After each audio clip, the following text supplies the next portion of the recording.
All right, so look at the most recent watch list here: SGLB, VLRX, CODX, My Size, HEPA, all low flow names. Most of them are actually turning down here. HEB is also a low flow name that you could keep an eye on. And again, Echo, Foxtrot, Oscar, India, EFOI is a name to keep an eye on. You could also keep an eye on PATS PTZ from yesterday. They are currently at $1 even. So they're down. Holy crap, they're down.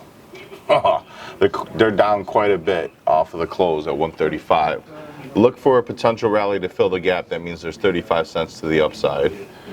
If they start showing up on the scanner, we could pay attention to them.